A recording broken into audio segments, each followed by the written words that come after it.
Hello everyone, welcome to academic solution. তো আশা করছি তোমরা সবাই অনেক বেশি ভালো আছো। তো আজকের এই ভিডিওতে আমরা আলোচনা করব class 9 English chapter 9 a journey through explanatory text. তো দেখো, এটা গত ক্লাসে আমরা লেসন 9.3.1 নিয়ে আলোচনা করেছিলাম, কিন্তু আমাদের পুরোটা শেষ হয়নি।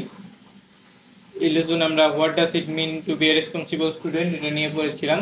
তো দেখো এরপরে কি আছে, এরপরে আমরা তো শুধু 120 পেজ পড়েছিলাম, এবং যে এখানে যে আছে দেখো, এখানে শুধু এই পর্যন্ত পড়েছিলাম। আজকে আমরা বাকি অংশটুকু নিয়ে পড়বো। তো তোমরা যারা নতুন আছো এবং এখন যারা চ্যানেলটিকে সাবস্ক্রাইব করনি, দ্রুত সাবস্ক্রাইব করে নাও। তো চলো আমরা শুরু করি।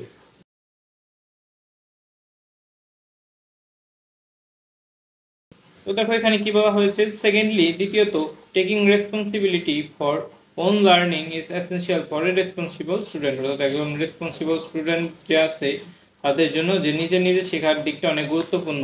And it is helpful to be a responsible student, এবং একজন রেসপন্সিবল স্টুডেন্ট হওয়াও অনেক গুরুত্বপূর্ণ। A student requires actively engage in the task and activities. অর্থাৎ একজন স্টুডেন্ট যে কিনা কি করে, অ্যাক্টিভিটি বা বিভিন্ন কাজকর্মে অ্যাক্টিভলি অ্যাটেন্ড করে এবং আস্ক কোশ্চেন, বিভিন্ন প্রশ্ন জিজ্ঞাসা করে, and share ideas with the class, এবং সে কী করে, সে তার আইডিয়াগুলো ক্লাসের সাথে শেয়ার করে। This practice will enhance your understanding. এই প্র্যাকটিসগুলো তোমার বুঝতে পারার বিষয়টাকে আরও কী করবে, বৃদ্ধি করবে।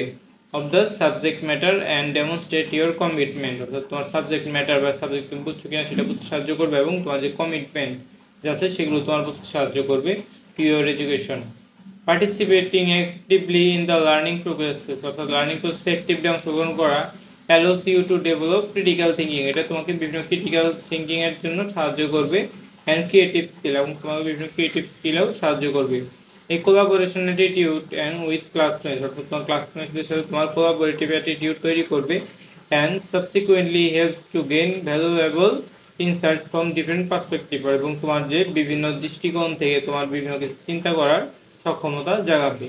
তো দেখো এরপরে কি বলা হয়েছে, finally, responsibility at this stage of life. অর্থাৎ এই সময়টায় যে রেসপন্সিবিলিটি থাকে, also involve seeking help and support হয় নিডেড। তো যখনই কারো সাহায্য দরকার হয়, এবং কেউ যদি সাহায্য তোমার কাছ থেকে দরকার হয় আর তোমারও দরকার হয়, তুমি চাইতে পারো। It is essential to understand that asking for assistant is a sign of strength and maturity. অর্থাৎ দেখো এখানে কি বলা হয়েছে, এটা অনেক গুরুত্বপূর্ণ বুঝতে পারা। কি বুঝতে পারা, আস্কিং ফর অ্যাসিস্ট্যান্ট অর্থাৎ কারো অ্যাসিস্ট্যান্ট বা কোনো কিছু সাহায্য করা, এটা অনেকটা কিন্তু তোমার অনেক স্টেট, মানে তুমি যদি কাউকে সাহায্য করো, এটা কিন্তু বোঝাবে যে কি তুমি, তোমার শক্তি আছে এবং সেই তোমার ম্যাচুরিটি আছে, তুমি মানুষকে সাহায্য করতে পারছো। And nothing it wrong with it, এবং এটা কোনো ভুল বিষয় না। Weather it is about seeking clarification from teachers. ওটা তুমি কারো কাছ থেকে যদি সাহায্য চাইতেও পারো, সেটাও কিন্তু খারাপ কিছু না। এর থেকে বোঝায় যে তোমার সাহস আছে কোনো কিছু টিচারদের জিজ্ঞাসা করার। Forming study group with classmates, এবং বিভিন্ন ক্লাসমেটদের সাথে স্টাডি গ্রুপ তৈরি করা। অর অ্যাক্সেসিং এডিশনাল রিসোর্সেস, এবং বিভিন্ন এডিশনাল রিসোর্সে তোমার অংশগ্রহণ করা। Taking talking is the initiative to seek helps ensure that you overcome challenges. অর্থাৎ তোমার কথা বলতে পারো কি না যে হেল্প চাওয়ার জন্য, সেটা অনেক গুরুত্বপূর্ণ। And maximise your learning potential, এবং তোমার লার্নিং পোটেনশিয়ালটাকেও অনেকাংশে বৃদ্ধি করতে সাহায্য করে। বাই আনহেজিটেটিং, অর্থাৎ তুমি যদি ইতস্তত না হও, সিকিং সাপোর্ট চাইতে, you demonstrate responsibility for your academic success. অর্থাৎ তুমি প্রকাশ করো কি না, তোমার একাডেমিক কাজে তুমি যে সাকসেস হওয়ার জন্য মরিয়া হয়ে আছো।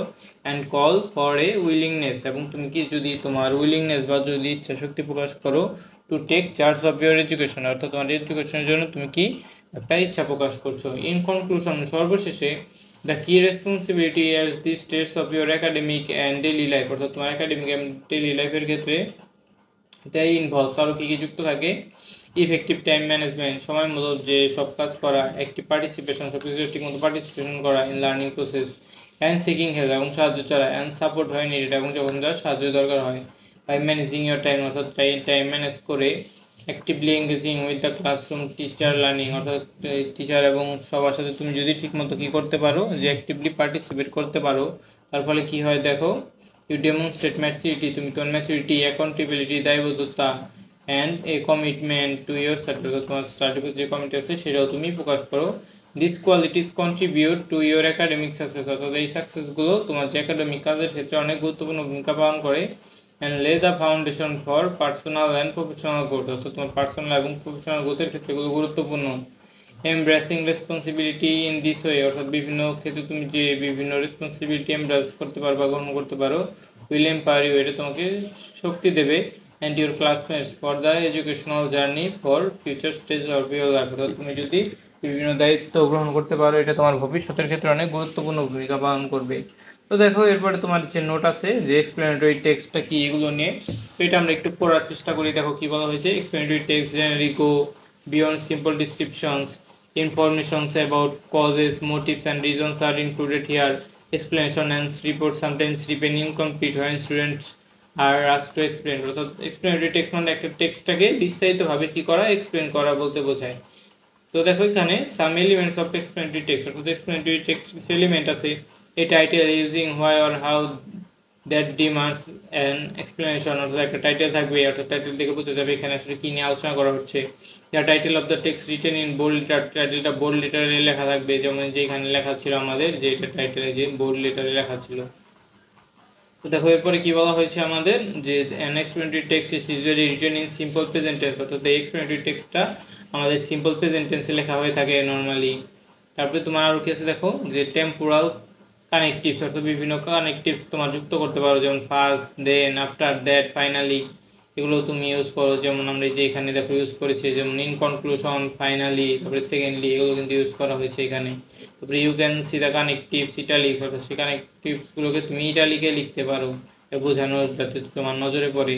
In explanatory text the first paragraph is use to introduce what will be explain, অর্থাৎ ফার্স্ট প্যারাগ্রাফে শুধু ব্যাখ্যা করা হয় এখানে কী কী উল্লেখ থাকবে।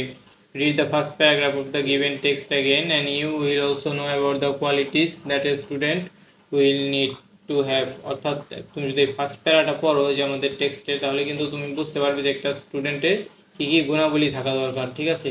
তো দেখো এরপরে কি বলা হয়েছে তোমাদের, যে কী কী গুণাবলী থাকা দরকার, যেমন টেক্সট ওনারশিপ অফ স্টাডি দায়িত্ব নেয়, কন্ট্রিবিউটস টু লার্নিং এনভায়রনমেন্টকে সাহায্য করে, প্রায়োরিটাইজ অ্যাটেন্ডিং ক্লাসেস, নিয়মিত ক্লাস অ্যাটেন্ড করে, shows openness towards constructive feedback, তারপরে টেক একাডেমিক চ্যালেঞ্জেস নেয়, তারপরে ম্যানেজেস টাইম ইফেক্টিভলি, টাইম ঠিক মতো ইউজ করে। এরপরে দেখো আরও কী বলা হয়েছে, the information about causes or reasons that mean how a student can be responsible, অর্থাৎ এখানে যুক্ত থাকে একটা স্টুডেন্ট কীভাবে আরও রেসপন্সিবল হতে পারে।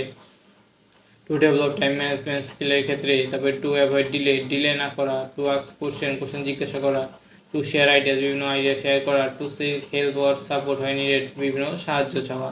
তো এইভাবে যদি তুমি করো, এটাই তুমি কিন্তু এক্সপ্লেনেটরি টেক্সট কীভাবে লেখা হয় সেগুলো বুঝে যাবে। তো আশা করছি বুঝতে পেরেছো যে এগুলো কীভাবে পড়তে হবে। তো আজকে আমরা এই পর্যন্তই পড়বো। তো দেখো পরবর্তী ক্লাসে আমরা কী করবো, আমাদের যে নেক্সট লেসনটা আছে 9.3.2, এটা নিয়ে আমরা আলোচনা করার চেষ্টা করবো। এখানে আমাদের আর মূলত 2-3টা লেসনের পরে আমাদের এই চ্যাপ্টারটা শেষ হয়ে যাবে। তো এই চ্যাপ্টারটা শেষ হলে আমরা পরবর্তী চ্যাপ্টারে দ্রুত যাওয়ার চেষ্টা করব। তো তোমরা যারা এখনও চ্যানেলটিকে সাবস্ক্রাইব করনি দ্রুত সাবস্ক্রাইব করে নাও, এবং আজকের এই ভিডিওটি কেমন লাগলো অবশ্যই কমেন্ট বক্সে কমেন্ট করে জানাতে ভুলবে না। তো সবাইকে ধন্যবাদ জানিয়ে এখানেই শেষ করছি।